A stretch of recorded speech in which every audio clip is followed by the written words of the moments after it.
الله أكبر.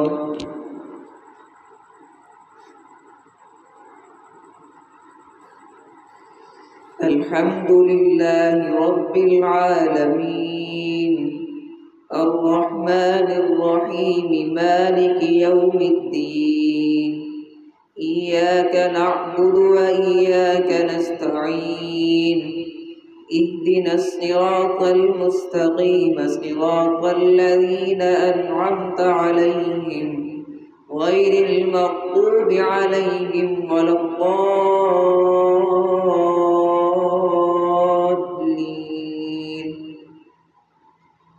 وإذ أخذنا ميثاق بني إسرائيل لا تعبدون إلا الله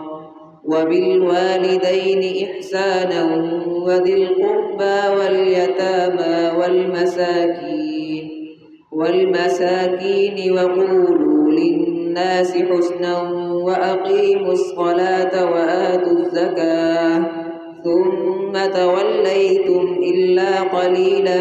منكم وأنتم معرضون. وإذ أخذنا ميثاقكم لا تسفكون دماءكم ولا تخرجون أنفسكم من دياركم ثم أقررتم وأنتم تشهدون. ثم أنتم هؤلاء تقتلون أنفسكم وتخرجون فريقا منكم من ديارهم تظاهرون عليهم بالإثم والعدوان وإن يأتوكم أسارى تفادوهم وهو محرم عليكم إخراجهم. أفتؤمنون ببعض الكتاب وتكفرون ببعض فما جزاء من يفعل ذلك منكم إلا خزي في الحياة الدنيا ويوم القيامة يردون إلى أشد العذاب وما الله بغافل عما تعملون. أولئك الذين اشتروا الحياة الدنيا بالآخرة فلا يخفف عنهم العذاب ولا هم ينصرون. ولقد آتينا موسى الكتاب وقفينا من بعده بالرسل وآتينا عيسى ابن مريم البينات وأيدناه بروح القدس. أفكلما جاءكم رسول بما لا تهوى أنفسكم استكبرتم ففريقا كذبتم وفريقا تقتلون. وقالوا قلوبنا غلف بل لعنهم الله بكفرهم فقليلا ما يؤمنون. ولما جاءهم كتاب من عند الله مصدق لما معهم وكانوا من قبل يستفتحون على الذين كفروا فلما جاءهم ما عرفوا كفروا به فلعنة الله على الكافرين. بئس ما اشتروا به أنفسهم أن يكفروا بما أنزل الله بغيا أن ينزل الله من فضله على من يشاء من عباده فباءوا بغضب على غضب وللكافرين عذاب مهين. وإذا قيل لهم آمنوا بما أنزل الله قالوا نؤمن بما أنزل علينا ويكفرون بما وراءه وهو الحق مصدقا لما معهم. قل فلم تقتلون أنبياء الله من قبل إن كنتم مؤمنين ولقد جاءكم موسى بالبينات ثم اتخذتم العجل من بعده وأنتم ظالمون وإذ أخذنا ميثاقكم ورفعنا فوقكم الطور خذوا ما آتيناكم بقوة واسمعوا قالوا سمعنا وعصينا وأشربوا في قلوبهم العجل بكفرهم قل بئس ما يأمركم به إيمانكم إن كنتم مؤمنين قل إن كانت لكم الدار الآخرة عند الله خالصة من دون الناس فتمنوا الموت إن كنتم صادقين ولن يتمنوه أبدا بما قدمت أيديهم والله عليم بالظالمين ولتجدنهم أحرص الناس على حياة ومن الذين أشركوا يود أحدهم لو يعمر 1000 سنة وما هو بمزحزحه من العذاب أن يعمر والله بصير بما يعملون قل من كان عدوا لجبريل فإنه نزله على قلبك بإذن الله مصدقا لما بين يديه وهدى وبشرى للمؤمنين من كان عدوا لله وملائكته ورسله وجبريل وميكال فإن الله عدو للكافرين ولقد أنزلنا إليك آيات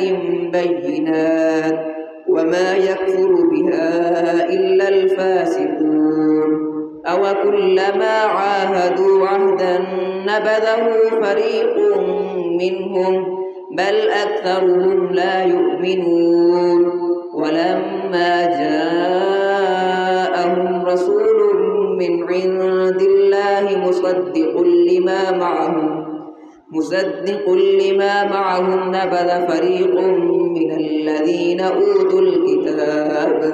كتاب الله وراء ظهورهم كأنهم لا يعلمون واتبعوا ما تتلو الشياطين على ملك سليمان وما كفر سليمان ولكن الشياطين كفروا يعلمون الناس السحر وما أنزل على الملكين ببابل هاروت وماروت وما يعلمان من أحد حتى يقولا إنما نحن فتنة فلا تكفر فيتعلمون منهما ما يفرقون به بين المرء وزوجه وما هم بضارين به من أحد إلا بإذن الله ويتعلمون ما يضرهم ولا ينفعهم ولقد علموا لمن اشتراه ما له في الآخرة من خلاق ولبئس ما شروا به أنفسهم لو كانوا يعلمون ولو أنهم آمنوا واتقوا لمثوبة من عند الله خير لو كانوا يعلمون يا أيها الذين آمنوا لا تقولوا راعنا وقولوا انظرنا واسمعوا وللكافرين عذاب أليم ما يود الذين كفروا من أهل الكتاب ولا المشركين أن ينزل عليكم من خير من ربكم والله يختص برحمته من يشاء والله ذو الفضل العظيم ما ننسخ من آية أو ننسها نأت بخير منها أو مثلها ألم تعلم أن الله على كل شيء قدير ألم تعلم أن الله له ملك السماوات والأرض وما لكم من دون الله من ولي ولا نصير أم تريدون أن تسألوا رسولكم كما سئل موسى من قبل ومن يتبدل الكفر بالإيمان فقد ضل سواء السبيل ود كثير من أهل الكتاب لو يردونكم من بعد إيمانكم كفارا حسدا من عند أنفسهم من بعد ما تبين لهم الحق فاعفوا واصفحوا حتى يأتي الله بأمره إن الله على كل شيء قدير وأقيموا الصلاة وآتوا الزكاة وما تقدموا لأنفسكم من خير تجدوه عند الله إن الله بما تعملون بصير وقالوا لن يدخل الجنة إلا من كان هودا أو نصارى قل هاتوا برهانكم إن كنتم صادقين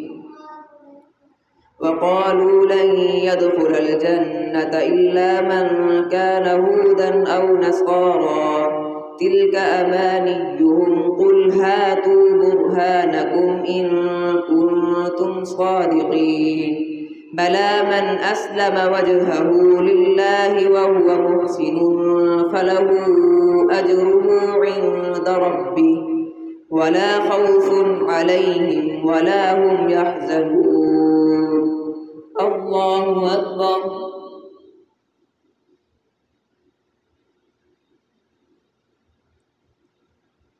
سمع الله لمن حمده الله أكبر الله أكبر الله أكبر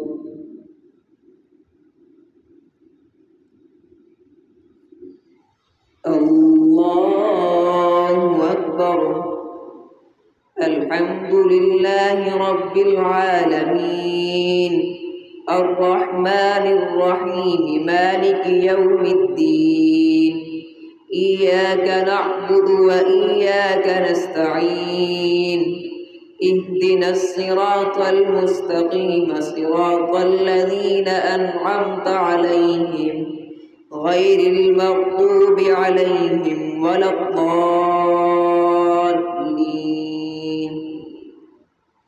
وقالت اليهود ليست النصارى على شيء وقالت النصارى ليست اليهود على شيء وهم يتلون الكتاب كذلك قال الذين لا يعلمون مثل قولهم فالله يحكم بينهم يوم القيامة فيما كانوا فيه يختلفون ومن أظلم ممن منع مساجد الله أن يذكر فيها اسمه وسعى في خرابها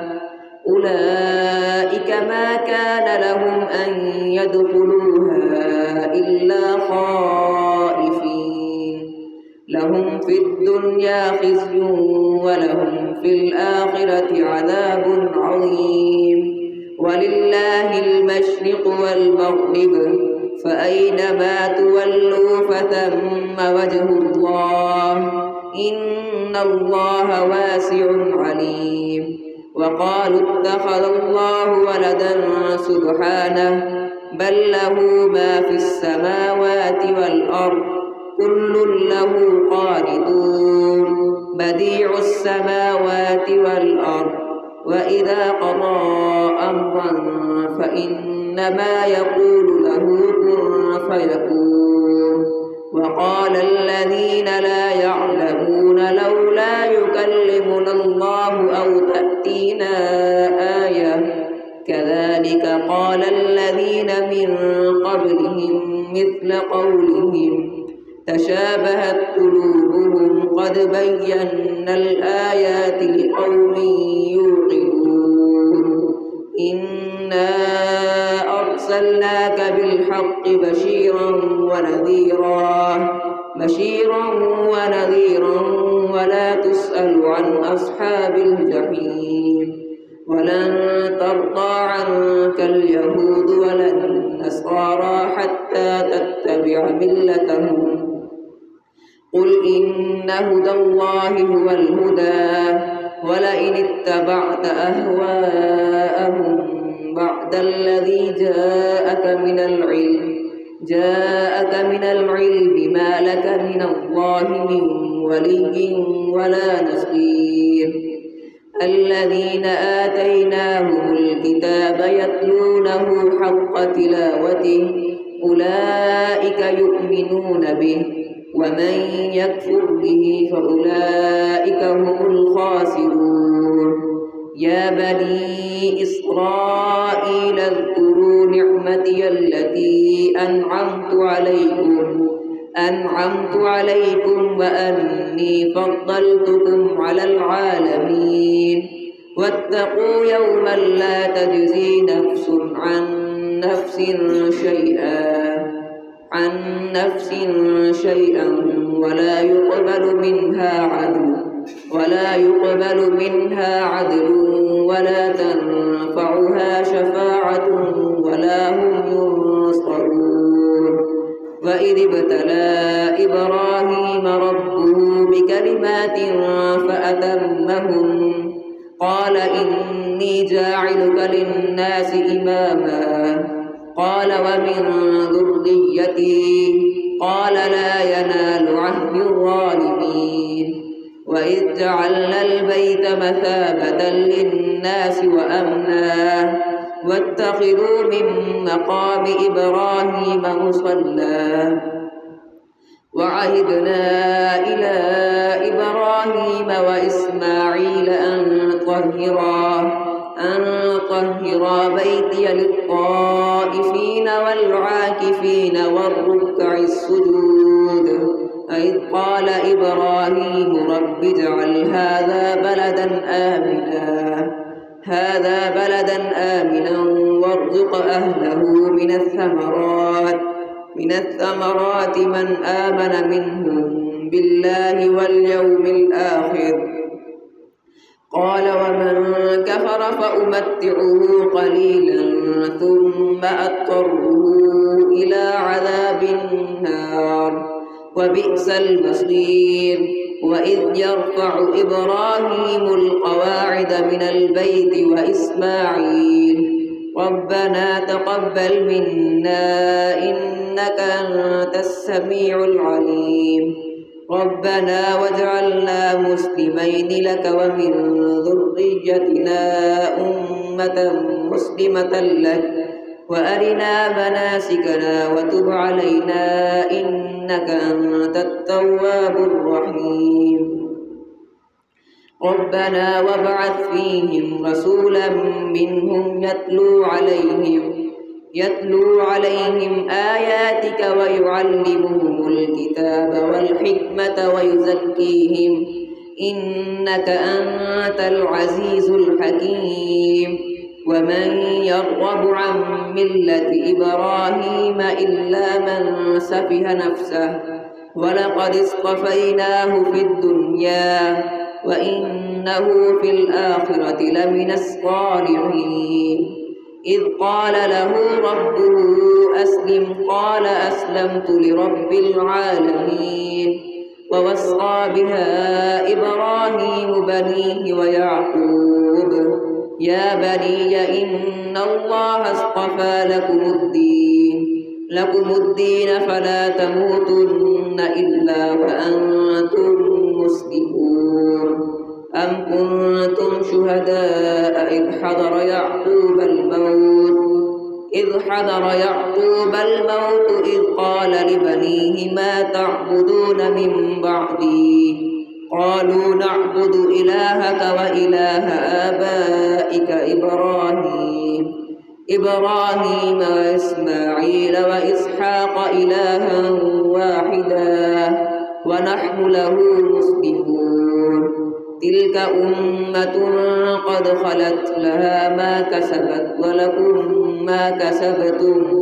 ولا تسألون عما كانوا يعملون وقالوا كونوا هودا أو نصارى تهتدوا قل بل ملة إبراهيم حنيفا وما كان من المشركين قولوا آمنا بالله وما أنزل إلينا وما أنزل إلى إبراهيم وإسماعيل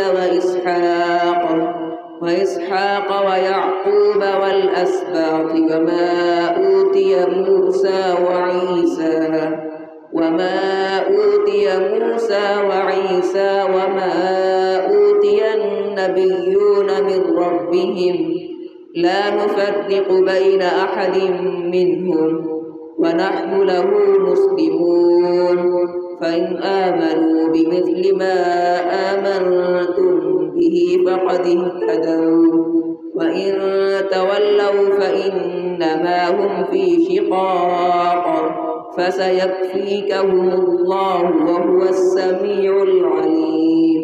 صبغة الله ومن أحسن من الله صبغة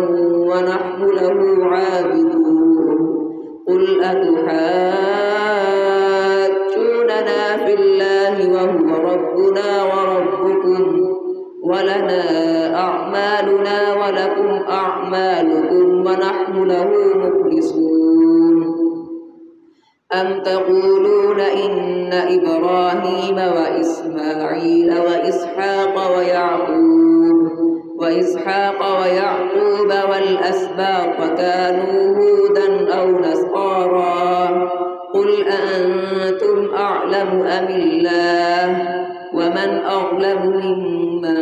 كتم شهادة عنده من الله وما الله بغافل عما تعملون تلك أمة قد خلت لها ما كسبت ولكم ما كسبتم ولا تسألون عما كانوا يعملون الله أكبر